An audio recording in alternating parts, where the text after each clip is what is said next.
Siyempre, narito ang pagsasalin ng bawat kabanata sa Filipino. Dahil mahaba ito, hahatiin ko ang pagsasalin sa ilang bahagi. Kabanata 1, Pagtitipon sa tsaa at sampal kung ang Makati ang duyan ng mga elitista, ang Las Dames de Plata, mga bilyonaryong ginang, ang siyang humuhubog sa mga iskandalong amoy pekeng pabango at huwad na pulseres. Doon, ang kayamanan ay hindi lamang ipinapakita sa pamamagitan ng mga superkotse o mga bag na Hermes, kundi sa pamamagitan ng kung sino ang may pinakamabait na asawa.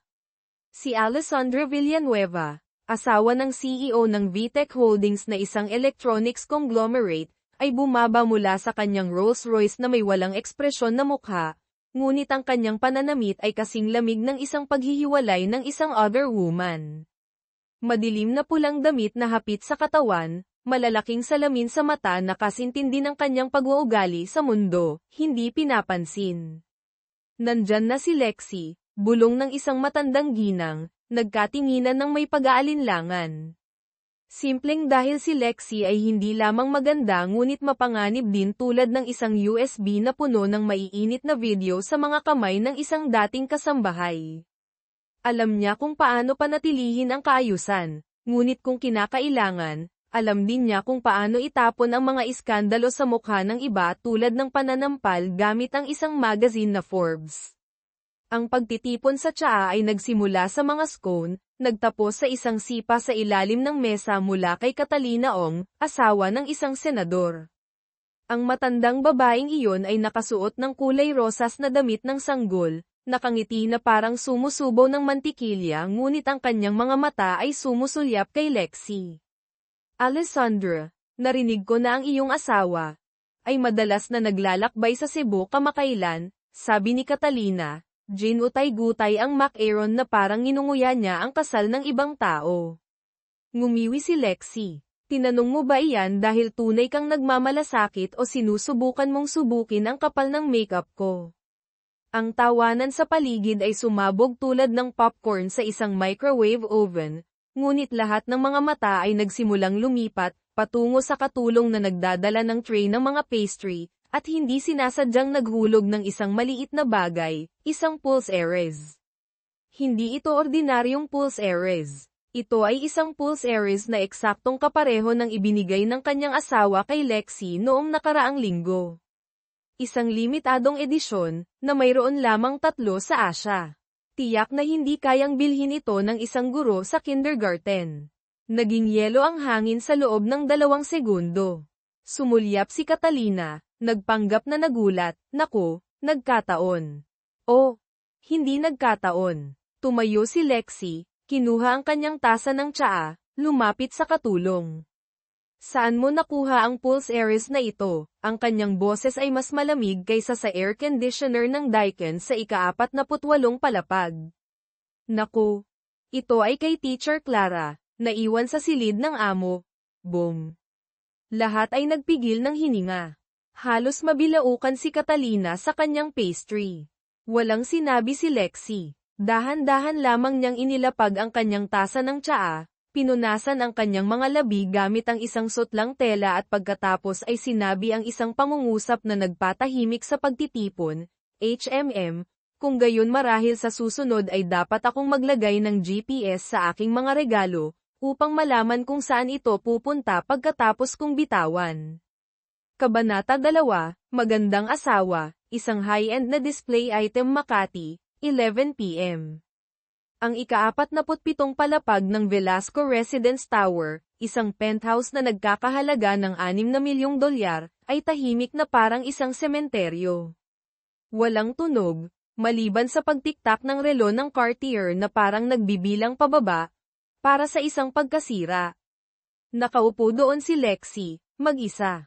Sa mahabang sopa malapit sa bintana, ang pulang damit ay pinalitan ng puting satin na nightgown, hawak ang isang baso ng pulang alak na kumikinang na parang dugo ng isang other woman. Hindi siya umiyak, ang pag-iyak ay para sa mga asawang babae na nagmamahal pa sa kanilang mga asawa. Ngunit si Lexie, iniisip lang niya, bakit niya hahayaan ng isang guro sa kindergarten, na makuha ang kanyang dating pinaniniwalaang tunay na pagmamahal. Sa mesa ay naroon ang Pulse Ares. Hindi sa kanya, ngunit kay Clara na green tea na nakalimutang iwan ng katulong at kinuha mula sa ibaba. Isang limitadong edisyon na Pulse Ares. Bibigyan kita, ngumiwi si Lexie. Naalala ang sinabi ni Teacher Clara noong inimbita siya sa kaarawan ng kanyang anak na babae. Ngayon naisip niya, ito ay tunay na ang pinakamataas na antas ng paghuhugas ng utak. Ngumingiti siya ng walang muwang, madaling kausapin, habang hinihimas ang balikat ng kanyang asawa na parang humihingi ng tip. Binuksan ni Lexie ang kanyang telepono, nag-scroll sa Instagram. Nag-upload si Clara sa kanyang personal na pahina ng larawan ng kanyang pagbibigay ng gantimpala sa sarili pagkatapos ng isang buwan ng nakakapagod na trabaho. Ang larawan ay malabo ngunit maaari mo pa ring makita ang anino ng Pulse Ares. At ang background ay isang pamilyar na sala.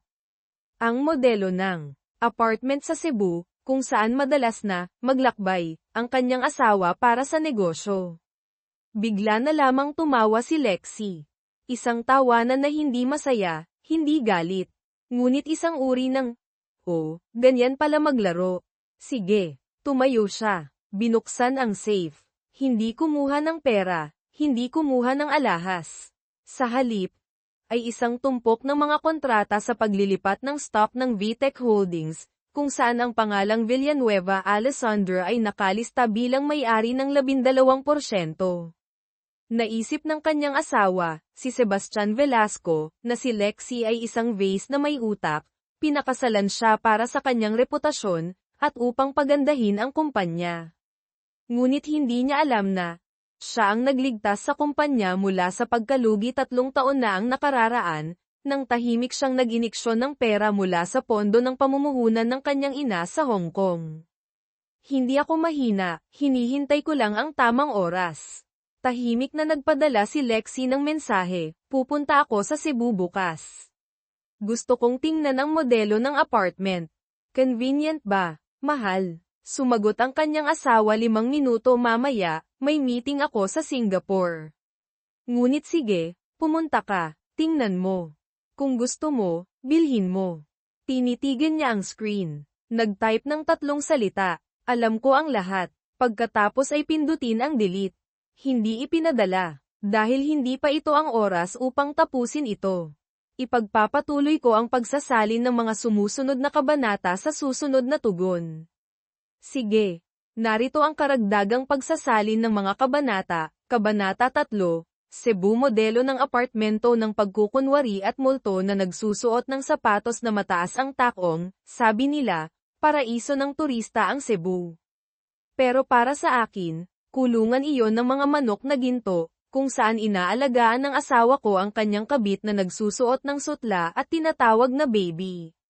Lexie Villanueva. Bumaba si Lexie mula sa kanyang SUV na Mercedes na inarkila sa paliparan ng Cebu. Ang kanyang karisma ay kasintindi ng isang CEO na aatake sa isang kasino.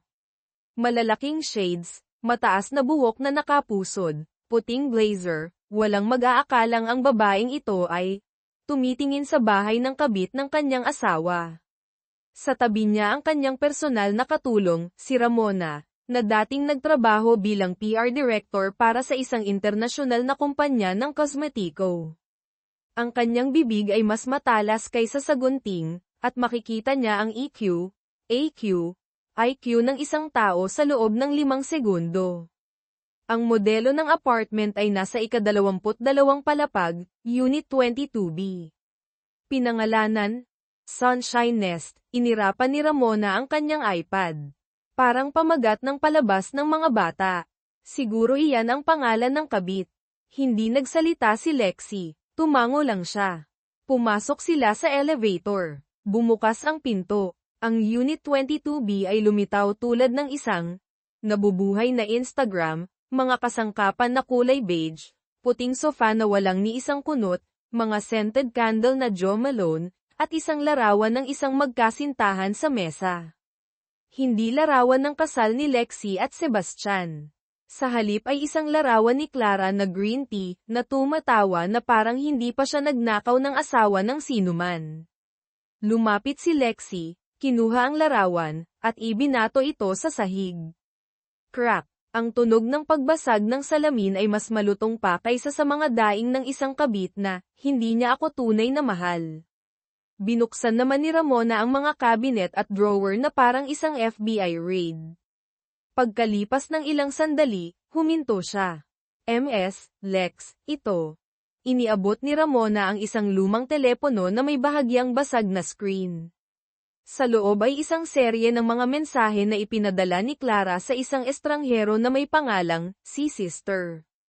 Clara, okay pa rin ang plano, ate. Wala siyang alam. Si Sister, magaling. Pero huwag mong ihayag ang iyong pagkakakilanlan. Kung malaman niya na may kinalaman tayo, tapos na tayo. Sumingkit si Lexi. Mga kapatid. Ano ang F? Sa sandaling iyon, tumunog ang doorbell. Nagkatinginan sila ni Ramona. Walang naka-schedule. Sino ang nakakaalam na nandito tayo?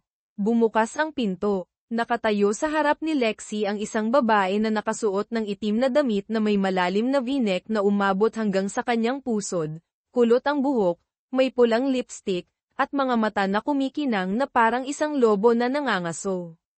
Hello. Ako si Calista Santiago, ang ate ni Clara. 3 segundong katahimikan. Pagkatapos ay pumasok si Calista na parang bahay niya ito. Umupo, nag-cross ng mga binti, tinitigan si Lexi mula ulo hanggang paa na parang tinatasa ang isang item sa Sotheby's auction. Hula ko nandito ka para tingnan ang pugad ng asawa mo, tama ba? At para malaman din kung sino ang nagtutulak sa lahat ng ito. Kinuyam ni Lexi ang kanyang mga kamay. Ang kanyang mga mata ay hindi umaalis sa babae na pumasok na parang isang tagtuyot. Ngumiti si Calista. Si Clara ay isang pyesa lang. Ang tunay na manlalaro ay ako. Kabanata 4, green tea na ate at ang plano ng isang taong nabigo na, hindi ko inaagaw ang asawa mo. Binabawi ko ang posisyon na dating akin. Calista Santiago umupo si Lexi ng tuwid, nag-cross ng mga binti, na parang nasa isang paglilitis ng paghihiwalay na nagkakahalaga ng bilyon-bilyon. At totoo nga na nililitis niya. Ngunit gamit ang kanyang mga mata. Nakaupo si Calista, ang kanyang tingin ay hindi umiiwas. Mayroon siyang aura ng isang taong nagmahal, natalo, sinaksak sa likod, at ngayon ay bumabalik na parang isang multo na nakasuot ng itim na damit. Akala mo ba mahal ni Clara si Sebastian? Ngumiti si Calista ng bahagya. Ang kanyang boses ay parang amoy ng pekeng pabango, hindi. Mahal niya ang pera. Ngunit ang tunay na nagmamahal kay Sebastian ay ako. Nawalan ng imik. Inilagay ni Lexi ang kanyang ulo sa gilid, ngumiwi. Ang lumang linya na iyon. Iyan ang sinasabi ng mga kabit kapag nahuli silang nakaupo sa kondongan ng asawa ng ibang tao. Sumandal si Calista. Inilagay ang kanyang kamay sa kanyang buhok. Akala mo ba isa akong kabit? Hindi. Ako si Wednesday. Dumating ako bago ka ng isang araw. Boom. Isang banayad na twist na parang sinampal ng tsinelas. Kumunat ang noo ni Lexi. Ibig mong sabihin. Bago ka pakasalan ni Sebastian, ako ang kanyang opisyal na kasintahan. 3 taong nagmamahalan. Balak magpakasal. Ngunit, nakialam ang nanay mo. Bumagsak ang katahimikan sa silid. Nanlaki ang mga mata ni Ramona sa tabi. Kinuyam ni Lexi ang kanyang mga kamay hanggang sa halos mabasag ang kanyang baso ng alak. Nagsisinungaling ka, siguro. Pero dapat mong tanungin ang nanay mo bago ka maging kampante. Kinuha ni Calista ang isang lumang, kupas na larawan mula sa kanyang pataka. Sa larawan ay isang batang Sebastian na nakayakap sa isang babaeng mahaba ang buhok, na walang iba kundi si Calista bago siya nagpakulay ng highlight. Malamig na sabi ni Lexi, walang kinalaman sa akin. At wala rin itong kinalaman sa kapatid mo. Sumandal si Calista, tinitigan si Lexi na parang nanunood ng isang katatawanan. Kung gayon bakit ka nandito? Kung hindi ka nag-aalala na niloloko ka, bakit kailangan mong pumunta sa Cebu? Hindi sumagot si Lexi. Dahan-dahan lamang niyang kinuha ang kanyang telepono at binuksan ang recording na kinuna ni Ramona mula sa camera sa apartment. Clara, hindi ko siya gusto. Pero para sa iyo, gagawin ko. Calista, maglaro ng maayos. Huwag mong hayaang malaman niya. Mahirap pakisamahan ang legal na asawa. Muling bumagsak ang katahimikan sa silid. Sa pagkakataong ito ay nalagay si Calista sa isang kawalan ng imik. Tumayo si Lexi. Bahagyang ngumiti. Hindi ang isyo na minahal mo ang asawa ko. Ngunit naglalaro kayo ng kapatid mo ng marumi at akala ninyo walang nakakaalam. Lumapit siya at bumulong sa tainga ni Calista. Nakakalungkot, ako lang ang nakakaalam ng lahat. At hindi kita patatawarin. Pagkatapos ay tumalikod siya at naglakad palayo. Ang kanyang mga mataas na takong ay tumatama sa sahig na parang isang pagbibilang pabalik para sa isang paghihiganti ng high-end. Masyadong mahaba ang tugon na ito. Ako ay magpapatuloy sa susunod na tugon. Sige. Narito ang patuloy na pagsasalin ng mga kabanata, Kabanata 5, CEO, Swiss account, at lomot sa ilalim ng $5,000 na suit, hindi nakakatakot kapag nambabae ang lalaki. Nakakatakot kapag inilantad niya ang kanyang lihim na bank account, at akala niya matalino siya. Lexi Villanueva kinabukasan, Manila. Pumasok si Lexi sa opisina ng kanyang pribadong abogado, Trinidad at Associates, na parang papasok sa isang chessboard. Itim na blazer, buhok na nakapusod, pulang labi, ang karisma ay kasintindi na parang aagawin niya ang buong merkado ng real estate at hindi lamang ang bulok na merkado ng puso ni Sebastian Velasco. Naglatag siya ng isang stack ng mga dokumento sa mesa. Kasama dito ang kasunduan sa prenuptial. Buong dokumentasyon ng kanyang pamumuhunan sa VTech Holdings. Mga joint bank statement mula sa 2 taon na ang nakalilipas. At partikular, isang flash drive na may pangalang Sebastian Offshore 2021. Kumunat ang noo ng kanyang pribadong abogado, si Marco Uy, nang isaksak niya ang USB sa kanyang laptop. Saan mo nakuha ito? MS, Villanueva. Sumipsip si Lexi ng isang tasa ng tsaa, ipinadala ito ng isang kaibigan sa UBS Zurich.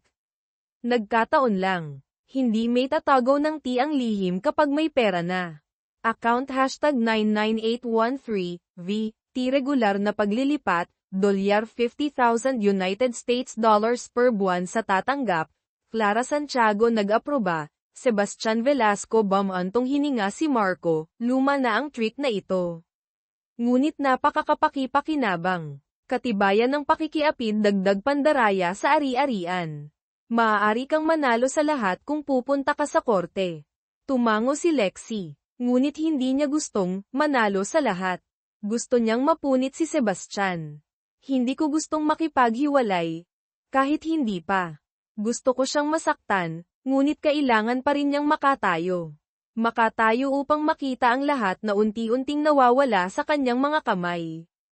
Tinitigan siya ni Marco, natigilan sa loob ng ilang segundo. Pagkatapos ay bahagyang tumango, naiintindihan ko. Isang malambot na paghihiganti, ngunit dumudugo ng matagal. Sa parehong oras, umilo ang telepono ni Lexi. Isang mensahe mula kay Ramona, na sinusubaybayan si Calista sa Cebu. Nakipagkita siya sa isang lalaki. Hindi si Sebastian. May isang tao, na may tato na ahas na nakapalibot sa kanyang pulso. Hinihinalang siya ang taong pinaalis sa VTech noong nakaraan dahil sa pagtagas ng kumpidensyal na impormasyon. Maaaring sinisikap ni Calista na magtagas ng data ng kumpanya. Kinagat ni Lexi ang kanyang mga labi. Ang lahat ng mga piraso ay nagsimulang magkasya. Hindi lamang ito isang laro ng pag-ibig. Hindi lamang pagsaksak sa likod. Sa halip ay isang pananalapi na sa buwatan, nagpapahina mula sa loob. Nang gabing iyon, bumalik si Lexi sa kanyang mansion. Nakaupo si Sebastian sa sopa, maayos ang damit na parang isang CEO na lumabas mula sa isang magazine. Nang makita ang kanyang asawa, ngumiti siya na parang walang nangyari. Ayos ba ang business trip mo sa Cebu, mahal? Ngumiti si Lexi, Ibinato ang kanyang susi sa mesa. Pindutin ang remote control, bumukas ang TV. Ipinapakita ang footage mula sa security camera sa Cebu apartment, si Clara na nakasuot ng nightgown, nagdadala ng alak sa sopa. Nagulat si Sebastian, medyo namutla. Isang pangungusap lamang ang sinabi ni Lexie, sa susunod, kung balak mong mag-alaga ng isa pang babae, tandaan, alam din nilang mag-record ng video. Tumahimik siya, lumapit sa mukha ng kanyang asawa, hindi pa ako nakikipaghiwalay. Pero dapat kang maghanda, hindi para sa paglilitis, para sa araw na mawala mo ang lahat. Kabanata 6, kaaway ng asawa pansamantalang kakampi ng asawa, ang pinakamapanganib na bagay ay hindi ang kabit, kundi ang legal na asawa na nagtiis, ngayon ay bumalik na may ngiti at mga legal na papeles sa kamay. Ramona Cebu, Luna Knox Rooftop Lounge, 10 p.m. Nakaupo si Caliste sa mesa ng VIP, ang mukha niya ay kasing lamig ng gin na may yelo. Nakaupo sa tapat niya ang isang lalaking nakasuot ng gray suit, ang kanyang kaliwang kamay ay nakasuot ng leather na pulse earrings na may ahas na nakapalibot sa kanyang pulso. Ngumiti siya na parang isang taong pinaalis sa kumpanya, ngunit ngayon ay bumabalik upang bayaran ang utang. Ang kanyang pangalan ay Rafael Sarmiento, dating strategic director ng VTech Holdings. Ang taong pinaalis ni Sebastian Velasco mula sa kumpanya dahil sa pagtataksil, ngunit sa katotohanan ay inilagay siya doon upang sisihin para sa pagtagas ng data. Inilagay ni Calista ang isang makapal na sober sa harap niya. Gusto kong magulo ang VTech. Mawala ang kanyang pwesto. Mataranta ang mga shareholder. Hindi ko kailangan ng marami, gusto ko lang makita ng kanyang asawa ang tunay niyang kulay. Inangat ni Rafael ang kanyang baso ng whiskey, sumingkit, ganoon ba kayo kamahal ang kapatid mo na kinamumuhian siya? Hindi. Kinamumuhian ko ang kawalang muwang. At gusto kong magising ang kanyang asawa mula sa huwad na pangarap ng alta sosyedad. Samantala, sa Manila, sinusubaybayan ni Lexie ang lahat sa pamamagitan ng ulat ni Ramona, na umarkila ng grupo ng Zero Light, isang pangkat ng mga teknolohikal na detective, na dalubhasa sa paghak ng impormasyon sa mataas na antas. Ang larawan ni Calista na nakikipagkita kay Rafael ay lumitaw sa laptop. Kasama ang kanyang profile, Rafael, 38 taong gulang. Nawala ang lahat pagkatapos siyang pinaalis ni Sebastian. Nakadikit sa iskandalo na agaw proyekto, ngunit walang malinaw na ebidensya. Kasalukuyang may-ari ng isang startup na fintech kamakailan ay nakatanggap ng hindi nagpapakilalang pamumuhunan mula sa isang pondo sa Singapore. Dahan-dahan na hinayla ni Lexie ang file, investment fund, InnoTrade Singapore. Tao na nakatayo sa likod nito, Eleanor R. Chan, isang matandang babae, honorary chairman. Sa tabi niya ay ang larawan ng ina ni Lexie. Kidlat na tumama, hindi nakapagsalita si Lexie. Naglalagay ba si nanay ng pera sa isang taong pinatay ng tatay ng anak niya sa mundo ng pamumuhunan? Nagbigay si Ramona ng isang matalim na tingin, baka naglalaro ang nanay mo ng family blackmail. Hindi sumagot si Lexie. Ang kanyang mga mata ay puno na ngayon ng mga kalkulasyon, pagkalito at isang desisyon na hindi niya inakalang kailangan niyang gawin. Kinabukasan, nakipagkita si Lexie kay Caliste sa isang minimalistang coffee shop na gawa sa salamin. Walang makakatago ng mga ekspresyon. Dumating si Caliste, nakasuot pa rin ng itim, na parang libing para sa isang CEO na malapit ng matanggal sa pwesto. Hindi na nagpaligoy-ligoy pa si Lexie, alam ko na nakikipagtulungan ka kay Rafael. Alam ko rin na pinopondohan siya ng nanay ko. Bahagyang nagulat si Calista, ngunit itinago ito ng mahusay. Nagpatuloy si Lexie, at alam ko, mayroon kang katibayan na magiging dahilan upang mapilitan si Sebastian na magbitiw. Ibigay mo sa akin ang isang kopya. Nagkrus ng braso si Calista, walang sino man ang sapat na matalino upang isuko ang ebidensya sa asawa ng isang tao na sinisikap nilang sakalin, di ba? Yumuko si Lexie, ang kanyang ngiti ay kasing lamig ng mga ice cube sa vodka, dahil kung ako ang kabit, hinding-hindi ko paniniwalaan ang isang lalaki na kayang tradorin ang dalawang babae. Ang pangungusap ay parang sampal sa mukha. Napanganga si Calista. Tumayo si Lexi, nag-iwan ng isang sobra. Nasa loob nito ang plano ng stock share na itinago ni Sebastian sa akin, ngunit nalaman ko. Pahihiramin kita para pabagsakin siya. Ngunit ako ang huhugot sa gatilyo. Binuksan ni Calista. Kumislap ang kanyang mga mata. Isang pansamantalang alyansa. Tumango si Lexi. Isang alyansa ng mga dating itinuring na dekorasayon. Magpatuloy ako sa pagsasalin ng mga susunod na kabanata. Ito ay masyadong mahaba. Sige po.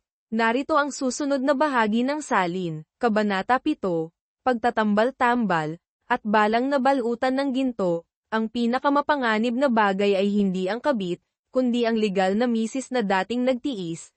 Ngayon ay bumalik na may ngiti at banta ng legal na dokumento sa kamay. Ramona Vitec Holdings silid pulungan ng madiskarteng antas, ika-28 palapag. Ngayong umaga, pumasok si Sebastian sa silid pulungan tulad ng dati. Maayos na vest, makapal ang mukha na parang pader ng lungsod, at ang kanyang half-smile na nakapanlin lang sa maraming stockholders at sa kanyang asawa sa loob ng maraming taon. Pero ngayon, walang nakaupo sa upuang Pangulo.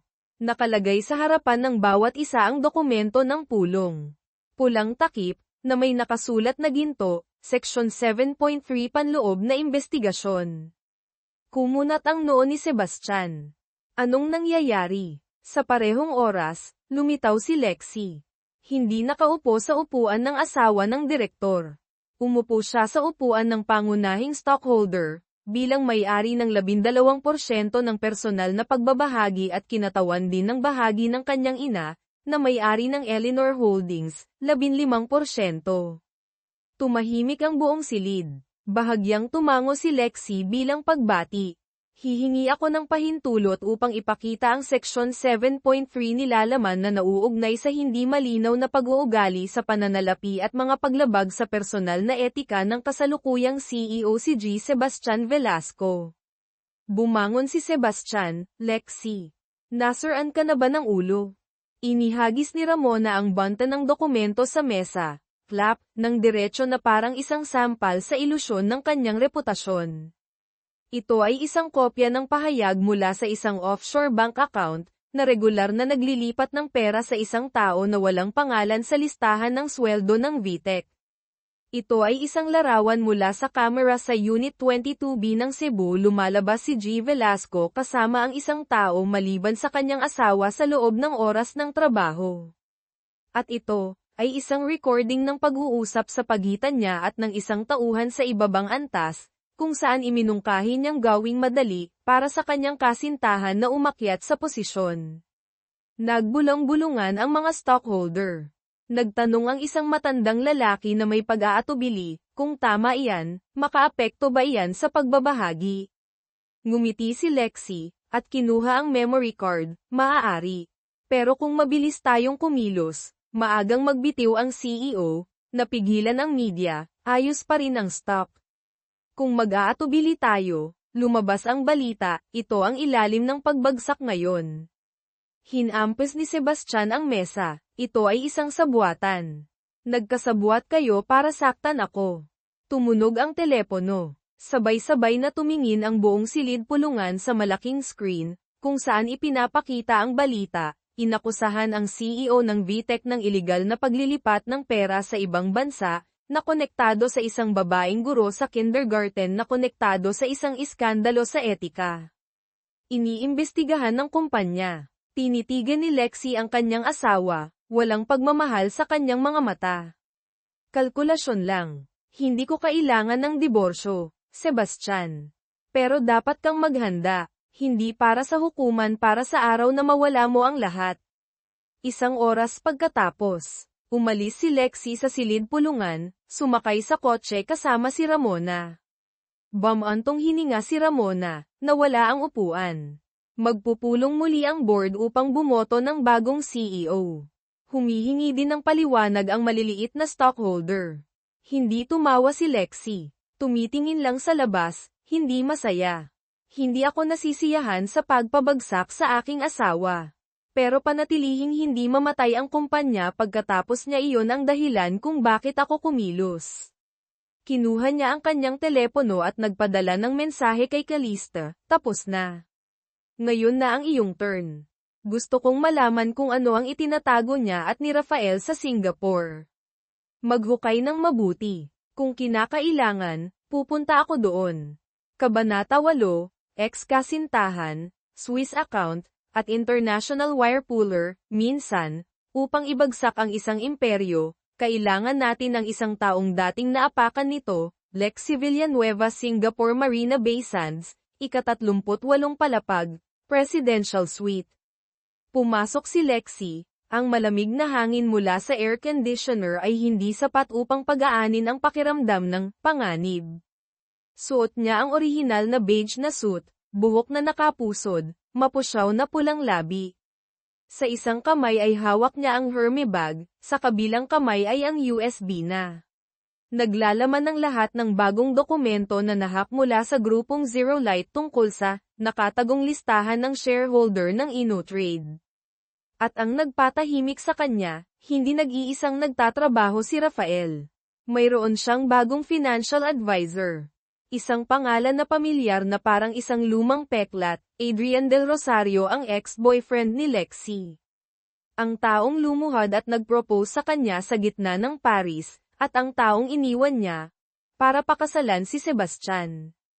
Flashback, 5 taon na ang nakalipas, Paris, kung pinili mo siya para sa pera, tandaan, kayang bumuo ng imperyo ng pera, pero pag-ibig lang ang makapagpapanatili nito na buhay, Adrian. Malamig na sinabi, pagkatapos ay lumakad sa gitna ng ulan ng taglagas. Hindi lumingon si Lexi. Naniwala siya noon na si Sebastian ay isang ligtas na hinaharap. Ngayon kung ang ligtas na hinaharap ay kinakaskes ng mga pahayagan tulad ng balat na puminsala sa filler. Bumalik sa kasalukuyan. Tinitigan siya ni Adrian, walang sinabi. Nagbuhos lang ng alak. Well, ngayon ikaw na ang naglalaro bilang kontrabida. Umupo si Lexi at kinuha ang baso, depende sa kung paano mo tinitingnan. Mayroon kang 20 minuto. Kung pagkatapos ng 20 minuto, pinili mo pa rin na manindigan kay Rafael, huwag mong sisihin. Tinaasan ng kilay si Adrian, ano ang panakot mo? Diretsyong inihagis ni Lexi ang USB sa mesa. Nasa loob nito ang lahat ng listahan ng mga shell corporation na itinatag ni Rafael upang maglaban ng pera mula sa VTech noong nakaraang mga taon, sa pamamagitan ng paghak sa panloob na sistema. Tumayo ka sa parehong panig ng isang tao na naghak sa kumpanya na pinamumuhunan mo. Alam mo ba, tumahimik si Adrian. Mayroon pa rin siyang parehong magiliw na tingin noong una, ngunit ang boses niya ngayon ay may pampulitikang kulay. Anong gusto mo? Tinitigan siya ni Lexi sa mata, gusto kong tumayo ka sa panig ko. Gusto ko ang lahat ng bahagi ng InnoTrade na hawak ng pondo ng aking ina ilipat sa boto ng pagtutol kay Rafael. Gusto kong bawiin ang kontrol, at wakasan ang larong ito. Nag-isip si Adrian sa loob ng ilang segundo. Pagkatapos ay inilapag ang kanyang baso, mapanganib ka pa rin tulad ng dati.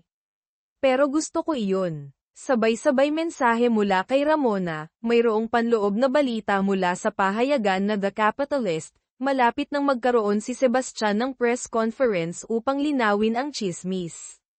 Siguradong ilalabas niya ang counter-strike. Kinakagat ni Calista ang bala dahil sinisimulan na ng media na maghukay sa impormasyon ng kanyang nakaraan. Bamulong si Lexi, kumakalaban na sila. Sige. Ngayon na ang oras para sa panghuling atake. Binuksan ni Adrian ang computer at nag-login sa sistema ng pondo. Ililipat ko ang lahat ng karapatan sa pagboto ng Eleanor Holdings sa iyo. Pero may isang kondisyon. Pagkatapos ng lahat, hayaan mo akong ibalik ka sa Paris. Isang beses lang. Hindi sumagot si Lexi. Inilalagay lang ang huling linya ng code, simulan ang vote of no confidence kay Rafael Sarmiento. Hindi pa tapos ang laban, pero nasa kamay na ni Lexi ang pinakamalaking baril. Kabanata 9, Pulong Balitaan, Nagbago ng pananaw ang media at ikinabaligtad ang hangin mula sa CEO na Mad Ulash, gusto mong makaligtas pagkatapos ng isang iskandalo. Madali lang. Bumuo ng isa pang iskandalo, na mas nakakagulat, Sebastian Velasco lobby ng Hotel Peninsula Manila kung saan nagsisiksikan ang media. Sa gitna ng flash at napakaraming mikropono, lumabas si Sebastian na parang isang CEO na bagong linis gamit ang banal na tubig, nakasuot ng gray na vest, nakangiti na parang, inosente ako kahit na malinaw sa video. Sa tabi niya ang kanyang personal na abogado at walang iba kundi, ang nanay ni Lexie, si Eleanor Chan. Boom! Nagulantang ang media. Umupo si Lexie sa harapan ng livestream na screen na, halos mabilaukan sa strawberry cake. Direktang live na press conference ngumiti si Sebastian, gusto kong pasalamatan ang media sa matiyagang pagsunod. Kamakailan, kumalat ang maraming maling impormasyon, na nakakasira sa aking personal na reputasyon at sa VTech Group.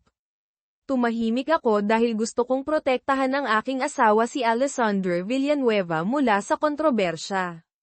Ngunit ngayon, kapag mayroong sumusubok na baluktutin ang katotohanan, napipilitan akong magsalita.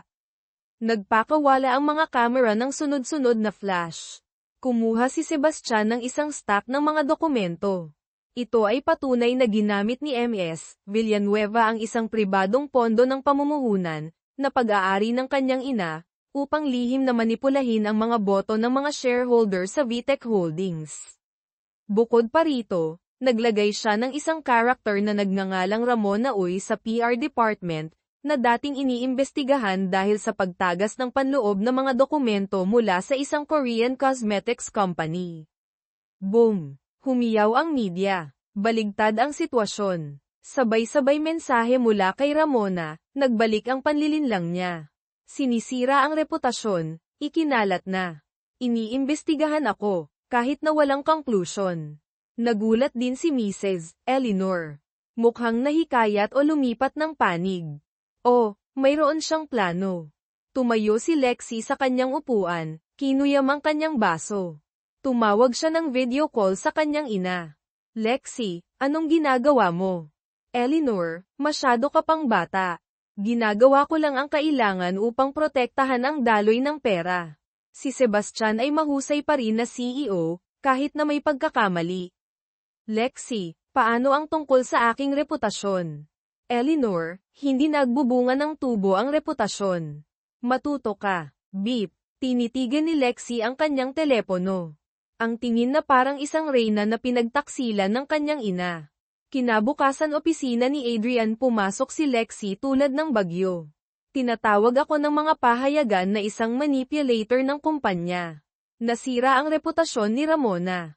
Ibinebenta ako ng nanay ko tulad ng isda sa isang palengke.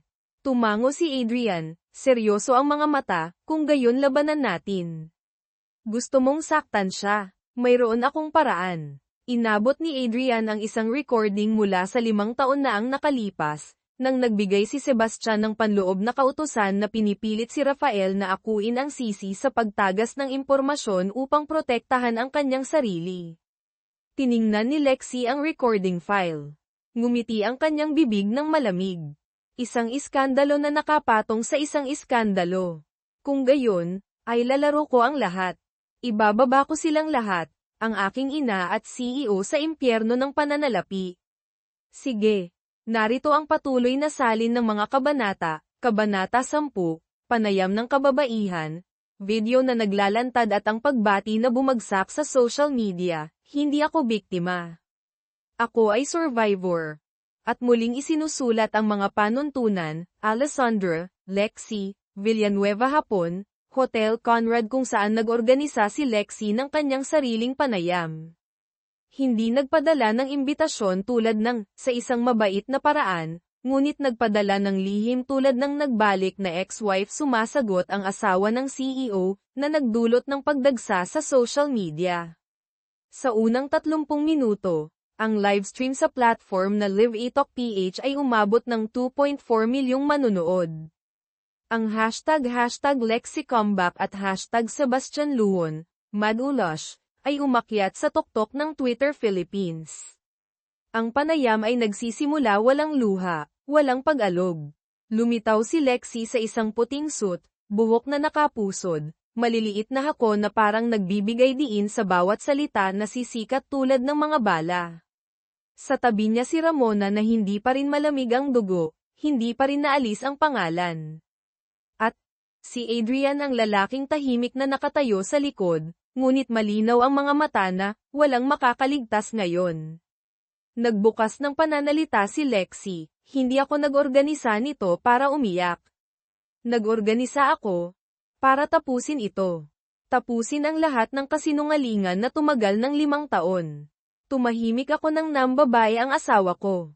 Nagtiis ako nang sabihin ng mga tao na isa lang akong napapanahong manika na nabubuhay sa labis na pera. Ngunit ngayon, sapat na. Tumango siya. Pindot ni Ramona ang button. Bumukas ang malaking screen. May nagpatugtog ng recording mula sa 5 taon na ang nakalipas. Ibahala mo kay Rafael ang pagtagas na iyon. Nauubusan siya ng pera. Pilitin mo siyang pumirma, at hayaan mong linisin ng legal department ang mga record. At tungkol sa pondo ni Eleanor, pansamantalang ilagay mo ang pangalan niya. Bayaw, madaling kontrolin. Ang asawa ko, walang malalaman. Magaling lang sa pagbihis. BOOOM. Parang nakuryente ang buong silid. Hindi umiyak si Lexi. Ngumuso lang, akala ng asawa ko, ako ay isang plorera. Sayang, may talam ang plorera na ito. Pagkatapos ng panayam mensahe mula kay Calista, magaling. Hindi ko akalaing maglalabas ka ng video na iyon.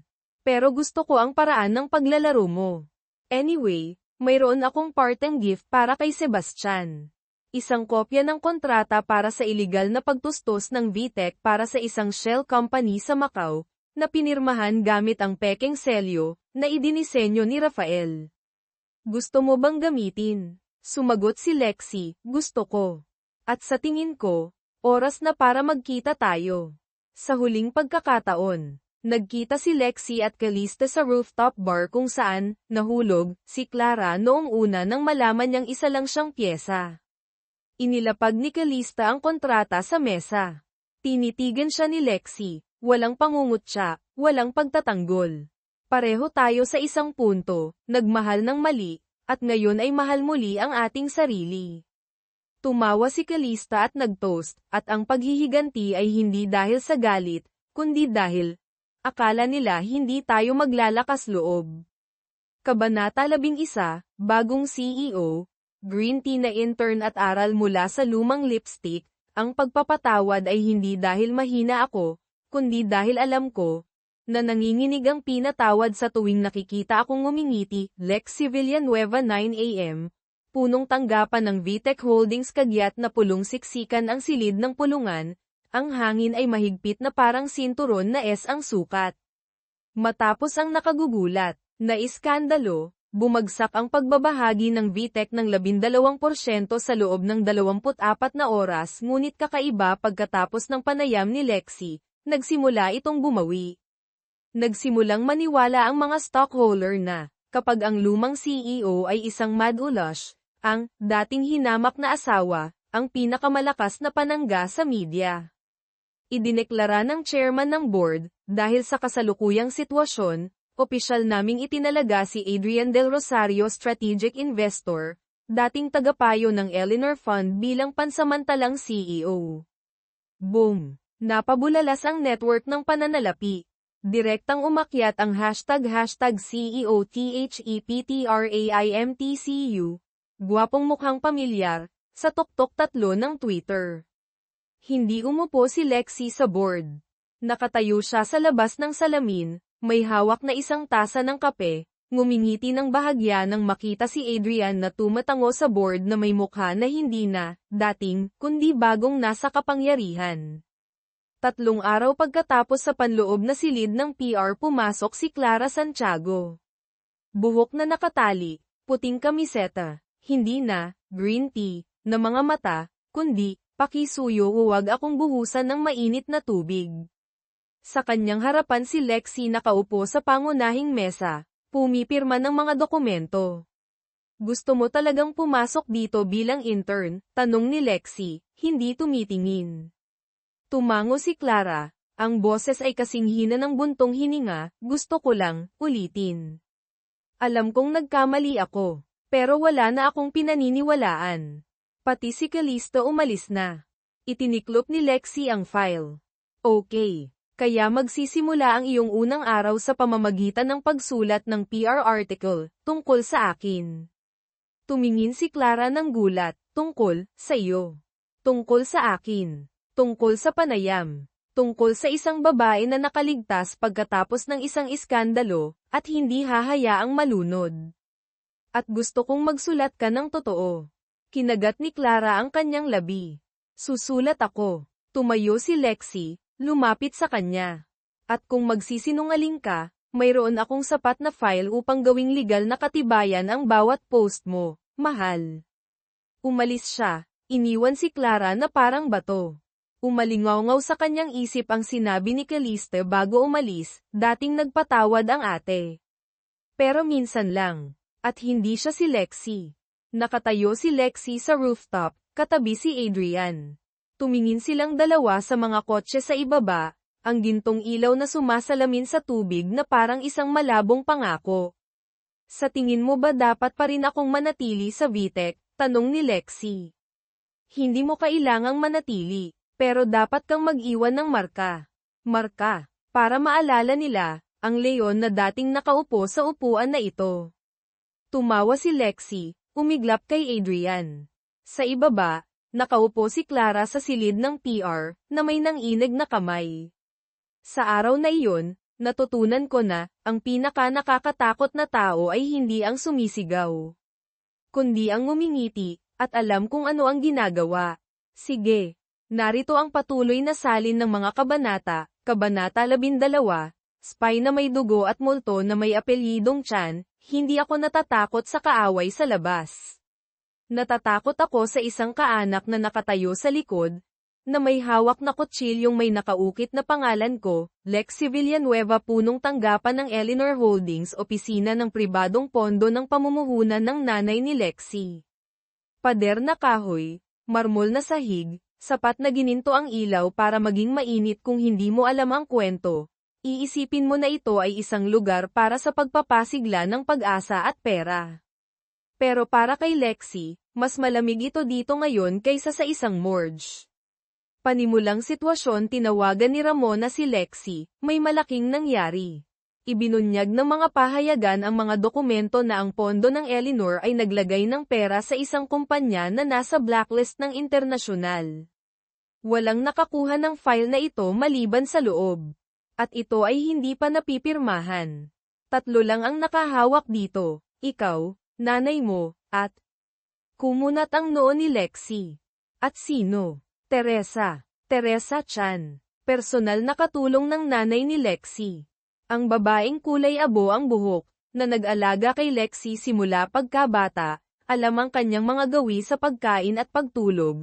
Dating, mahal na si Tita Teresa, sa diary noong siya ay 10 taong gulang. Flashback, noong 12 taong gulang si Lexi, Tita Teresa, kahit anong gawin ko balang araw, gagawin kitang personal kong accountant. Okay, basta matutunan mong maghinala sa nanay mo. Walang santo sa mundo ng pamumuhunan. Ha, bakit naman? Dahil ang mayayaman, bihira malinis. Balik sa kasalukuyan. Sumugod si Lexi sa opisina ng kanyang ina. Nasaan si Teresa? Kalmado ang kanyang ina na parang handa na, nagbitiw na siya. Nagpadala ng liham ngayong umaga. Hindi ko alam kung saan siya nagpunta. Kinuyam ni Lexi ang kanyang kamay. Alam mo ba, hindi ako sigurado.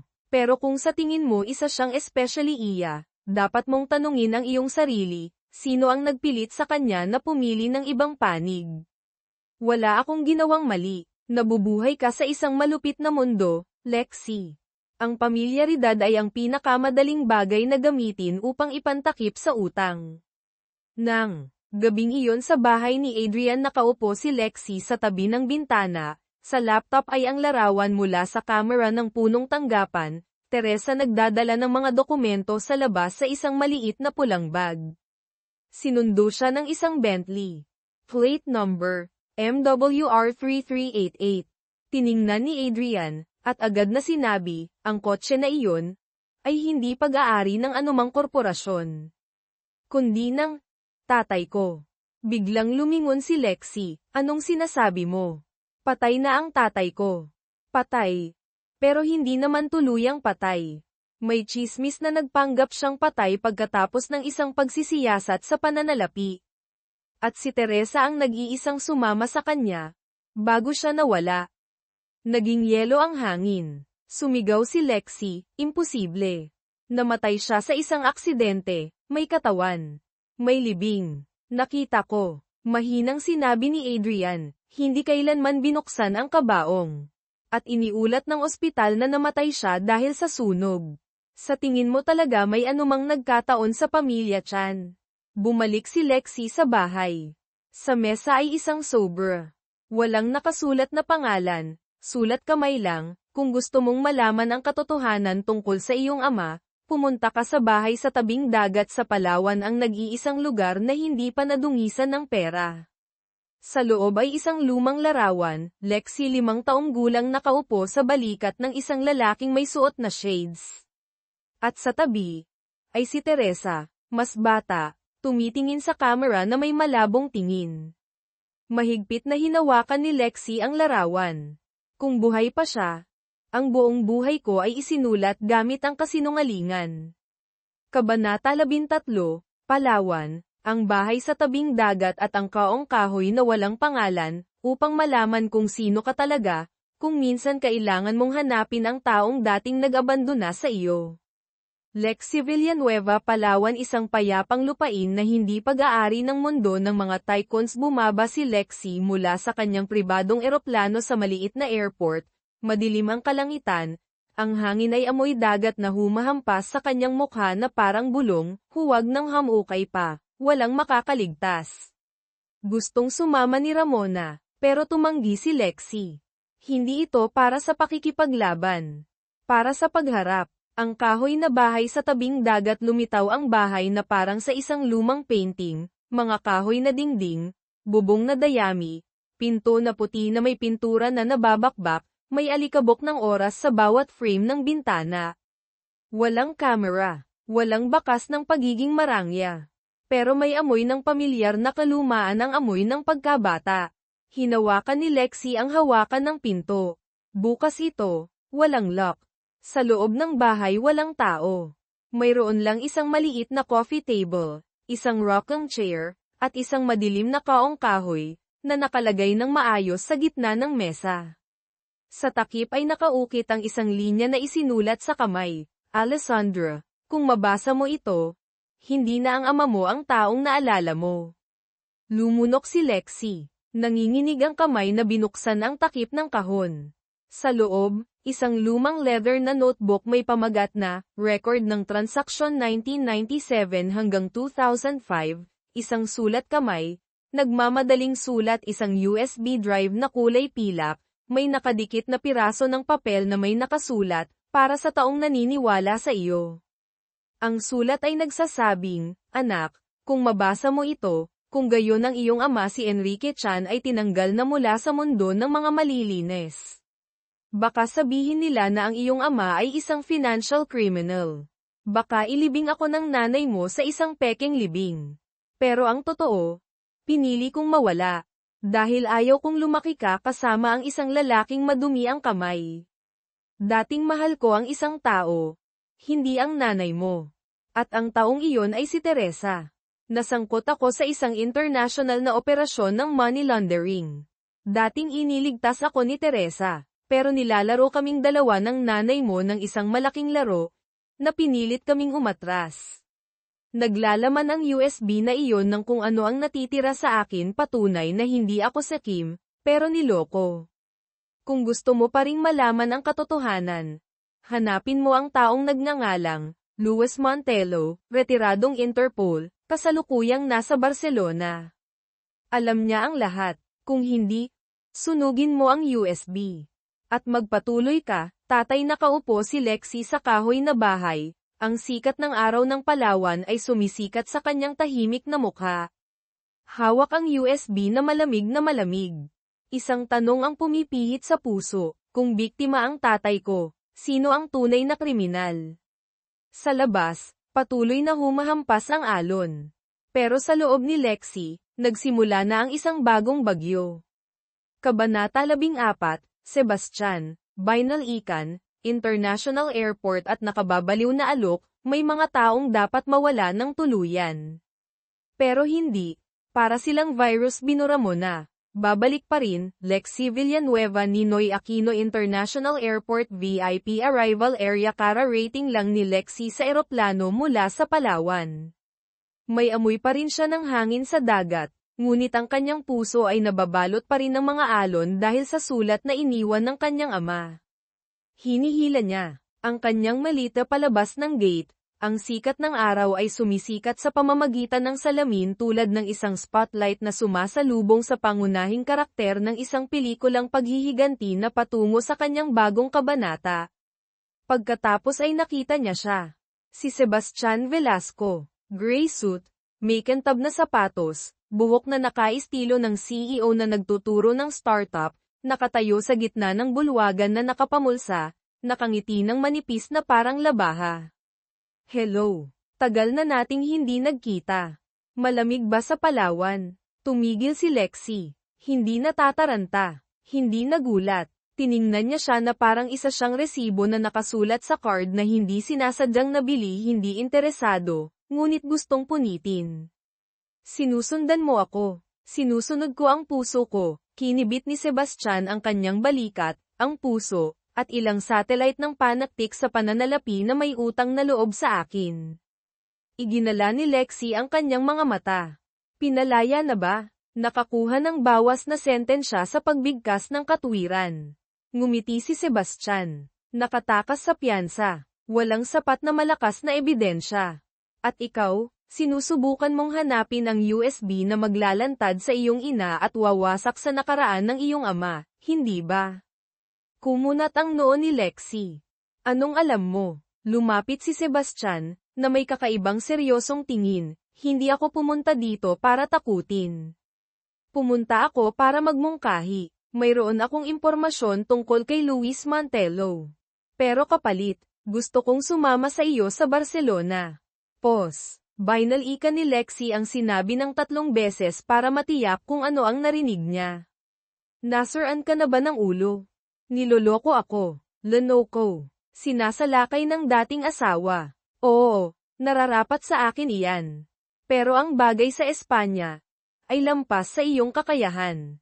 Si Luis ay hindi lamang ang ama na nakilala mo, kundi ang ama na dati kong siniyasat. Twist sa gitna ng airport umatras si Lexie.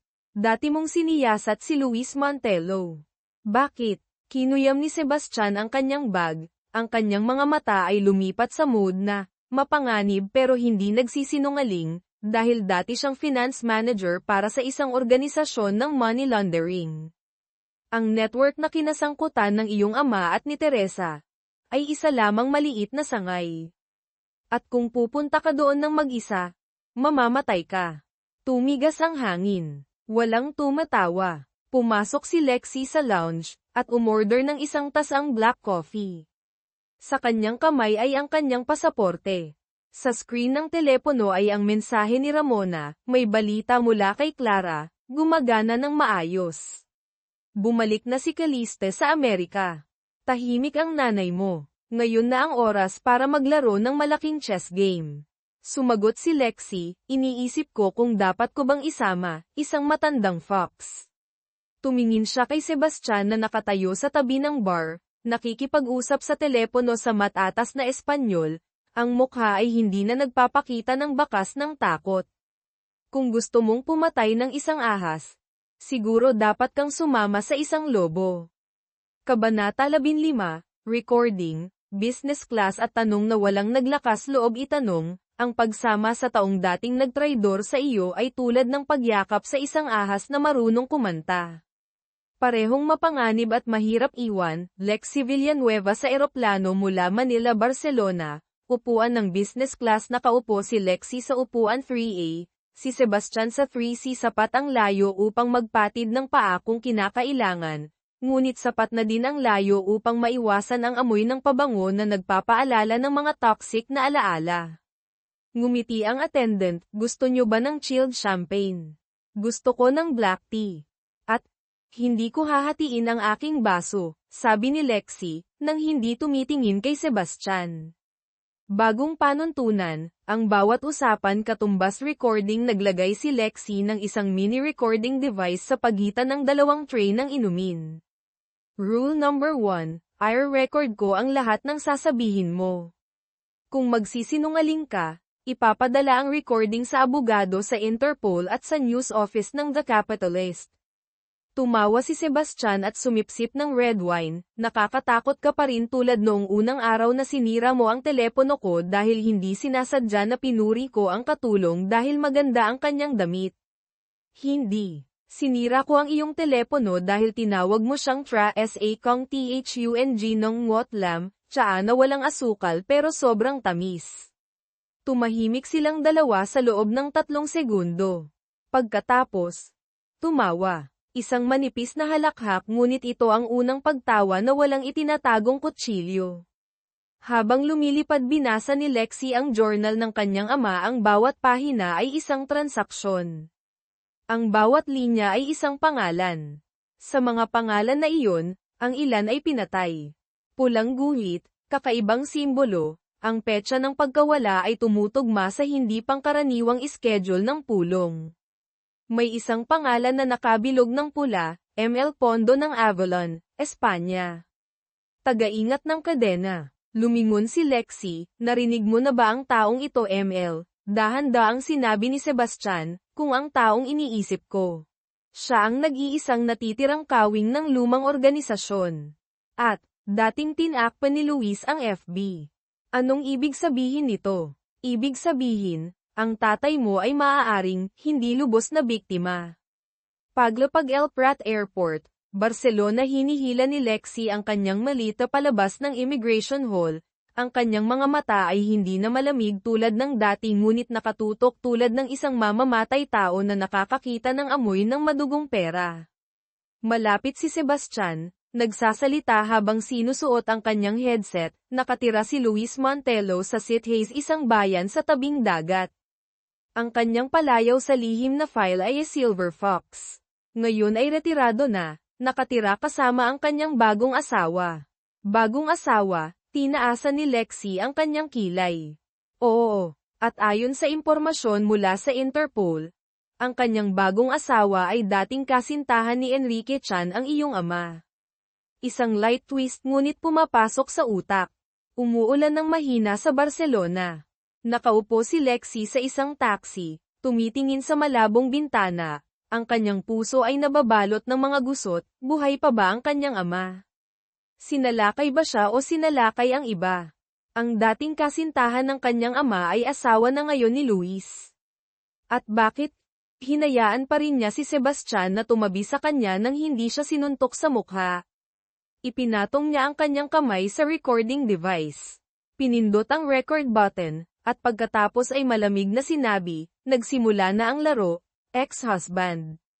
Kabanata 16, Sitges City, Silver Fox Villa at unang gabi sa istasyon ng pulis. Sa isang laro, mayroong dalawang uri ng tao na pinaka-nakakatakot, ang taong walang nawala, at ang taong nag-iisip na nakatayo siya sa tabi mo. Lexi Villanueva, Barcelona. Umulan mula kaninang hapon, hindi malakas, sapat lang para takpan ang tanawin ng malabong kapaligiran na parang nagtatago dito ng isang katotohanang ayaw nilang alalahanin ng sinuman. Nakaupo sina Lexi at Sebastian sa isang inupahang taxi, patungo sa Sitges, isang bayan sa tabing dagat, maganda, mahal, at kainahinala. Ang villa ni Luis ay nakatayo sa pinakamataas na burol ng bayan, sabi ni Sebastian, na nakatutok pa rin ang mga mata sa offline na mapa. Protektado ng isang pribadong sistema ng kamera. Galit siya sa mga estranghero. Pero kung ikaw, anak ni Enrique Chan, magkikita siya. Hindi ako sigurado, sagot ni Lexi, maliban kung mayroon akong ikinatatakot niya. Ang USB ba? Hindi sumagot si Lexi. Alam niya ng malinaw, sa larong ito, ang pagsasalita ng labis ay naglalantad sa iyong kamay. Ang USB ay nasa loob ng kanyang leather wallet, malapit sa kanyang puso, na parang isang hindi pa nabubunot na kutsilyo. Lumiko ang taxi sa isang maliit na kalsadang bato, nagsimulang dumilim ang langit. Ang mga ilaw ng seat haze ay tahimik na nakabukas. Ang tanawin ay parang sa engkanto, ngunit walang nagsabi na ang engkanto ay walang dugo. At pagkatapos, 5 minuto lamang matapos silang bumaba sa kotse, bumagsak ang lahat. Isang kotse ng pulis ang lumapit na parang nakabantay.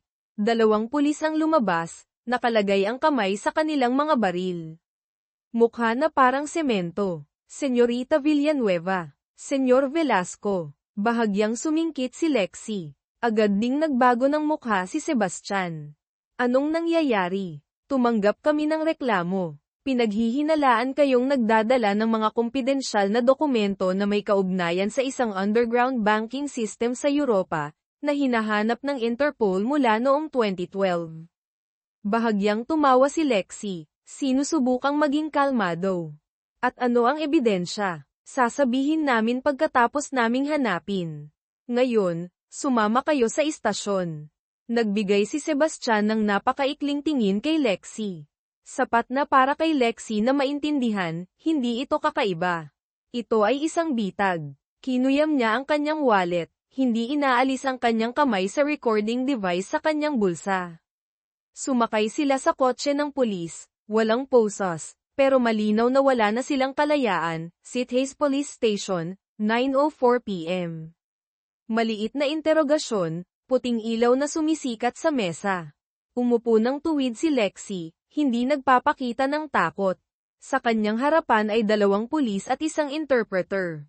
Si Sebastian ay nakakulong sa kabilang silid. Nakita namin sa inyong bagahe ang isang digital na dokumento na hindi alam ang pinagmulan. Ito ay nauugnay sa isang serye ng mga transaksyon sa pagitan ng ilang virtual na bangko, mataas ang antas ng pag-encrypt. May alam ka ba tungkol dito? Tiningnan ni Lexi ng diretso. Nasa bagahe ko iyon. Oo, at hindi ba kayo nag-iisip na maaaring may naglagay nito doon? Mahirap sabihin. Pero parang, may nakakaalam na may dala kang USB na mas mahalaga pa kaysa sa natuklasan. Tumahimik si Lexi. Nagtrabaho ang kanyang utak na parang computer. May 3 posibilidad. Una, sinuportahan ng pulisya ang pagharang sa kanya. Pangalawa, alam ni Luis na darating sila at gustong magpakitang gilas. Ikatlo, may ikatlong partido, na nanunood pa rin sa bawat galaw. At inilagay ang pin bago niya napindot ang pindutan ng pagtugtog sa tunay na USB, 3 AM, pinalaya sila. Walang sapat na ebidensya, walang legal na search warrant mula sa Interpol. Pero napakalinaw ng unang atake. Naglakad si Sebastian sa tabi niya, hindi sinabi ang isang salita. Pinili ni Lexi na gamitin ang fighting mode. Hindi mga pulis ng Espanya. Isa lamang silang kasangkapan. Kung gayon si Luis, siguro. Anong gagawin natin ngayon? Nakatayo si Lexi sa gitna ng isang bakanteng kalye. Magulo ang kanyang buhok dahil sa hangin sa dagat. Ang kanyang mga mata na parang gabing ito ay nakita niya ang tunay na mukha ng isang fox. Ngayon, maglalaro na ako. Kabanata 17, Silver Fox Villa at ang babaeng may pamilyar na pananaw, hindi lahat ng lumabas mula sa memorya ay kaanak.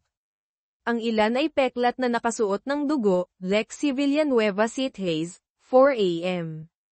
Bahagyang umuulan, malamig na hangin sa dagat ang pumapasok sa bawat siwang ng damit. Nakatayo si Lexi sa ilalim ng lumang puno ng olibo sa likod ng burol. Mga 30 metro ang layo mula doon ay ang villa ni Luis Montelo, puting pader, pulang tiled roof, nakabukas pa rin ang ilaw sa silid sa ikalawang palapag.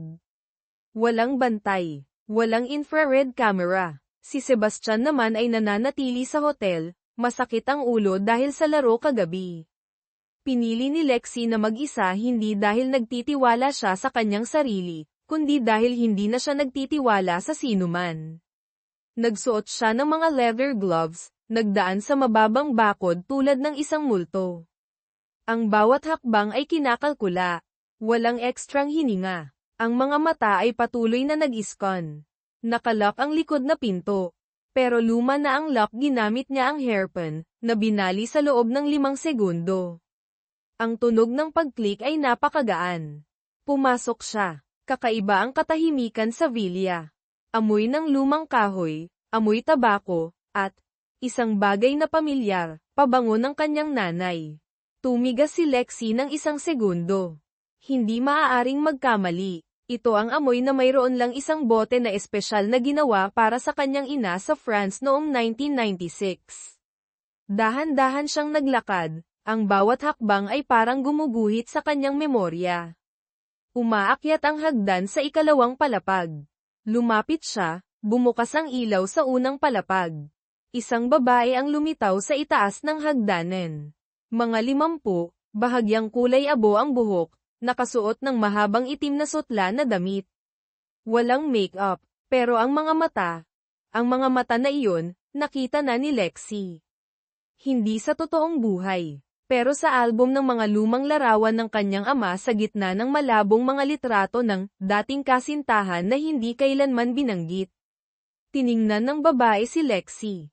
Hindi nagulat, hindi sumigaw. Dahan-dahan lang siyang bumaba sa 3 baitang.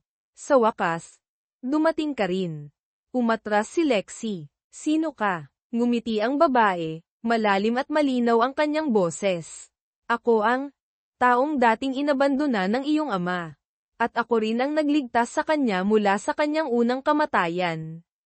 Hindi nagsalita si Lexi. Mabilis na tumibok ang puso na parang isang tambol. Pero hindi nagbago ang kanyang mukha. Nasaan si Luis? Naghihintay sa iyo. Pero ako ang unang pagsubok. Ngumisi si Lexi. Ikaw ang naglagay ng pekeng USB sa bagahe ko. Hindi. Pero alam ko kung sino ang gumawa. Sino? Ang taong kasama mo. Naintindihan na ni Lexi. Kinuyam niya ang kanyang kamay, namumula ang kanyang mga mata. Si Sebastian. Bakit ka nagtitiwala sa kanya? Tumawa ang babae, ang tawa ay parang hangin na dumaraan sa mga patay. Dahil hindi niya alam kung sino ang pinagtatrabahuhan niya. Umakyat si Lexi sa 2 palapag, na sinundan ang babae. Bumukas ang pinto ng kwarto. Sa loob ay isang matandang lalaki, nakatalikod, kulay abo ang buhok, hawak ang baso ng alak, nakatingin sa dagat.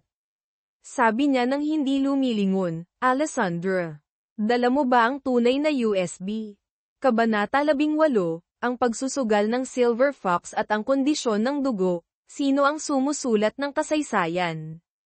Tumingin sa kung sino ang nakaligtas pagkatapos ng lahat, Luis Montelo. Ang kwarto sa 2 palapag ay nasa estilo ng semi-klasikal, maligamgam ang ilaw, makakapal ang mga dingding, plush carpet, at isang turntable na dahan-daang umiikot. Lumalabas ang lumang jazz, na parang sadyang pinili upang pag-aanin ang takot na dumadaloy sa dibdib ni Lexi. Si Luis Montelo ay nakatalikod pa rin, tuwid ang pagkakaupo, nakapatong ang kaliwang braso sa hawakan ng upuan. Ang espasyo ay tahimik na parang naghihintay ng maling paghinga upang simulan ang pagpunit sa kathang-isip na kapayapaan na ito. Lumapit si Lexi, nakatayo ng 3 metro mula sa kanya, ang distansya ng isang hindi sumasablay na pagbunot ng baril. Ikaw ba si Luis Montelo? Bahagya siyang tumango, hindi pa rin lumilingon. Ang tatay ko dati ay sinabi na alam mo ang lahat, ngunit hindi rin dapat pagkatiwalaan. Mahinang tumawa si Luis. Ang iyong tatay, si Enrique, ay matalino. Ngunit ang pagiging matalino ay hindi nangangahulugang hindi magagapi. Kaya sasabihin mo sa akin ang katotohanan. O maglalaro na naman ng larong bahagyang. Totoo, bahagyang hindi, tulad ng lahat ng matatandang lalaking may bulok na bituka na nakilala ko. Dahan-daang tumayo si Luis. Matangkad siya, tuwid pa rin ang kanyang likod, may guwang na mukha ngunit maliwanag ang mga mata, ang uri ng maliwanag na hindi dahil sa liwanag, ngunit mula sa loob. Isang liwanag na nakakita ng dugo, nalinlang, at nabuhay pa rin upang tumawa sa mukha ng isa pang nakaligtas. Sasabihin ko sa iyo ang lahat. Pero may kondisyon. Nag-cross ng braso si Lexi. Hindi ako pumapatay. Hindi na kailangan. Kailangan ko lang na tulungan mo akong hanapin ang isang dating kanan kamay ko sa organisasyon. Ngayon ay binabaliktad na niya ako, nagbebenta ng impormasyon sa mga gobyerno. At mas masahol pa, alam niya, kung sino ang anak ni Enrique Chan. Tumahimik si Lexi. Lumapit si Luis, naglagay ng isang stack ng mga dokumento sa mesa. Sa loob ay isang larawan ng isang lalaking kulay abo ang buhok, mula sa Timog Silangang Asya. Ang kanyang mukha ay napakabait na walang mag-iisip na dati siyang nag-coordinate ng isang money laundering network na umaabot mula Singapore hanggang Zurich. Ang kanyang pangalan, Marcus Leo. Ang taong ito dati ay kasosyo ng iyong ama. Sabay silang nagsimula, ngunit sa isang transaksyon sa Macau, nagtaksil siya. Halos mamatay ang iyong ama.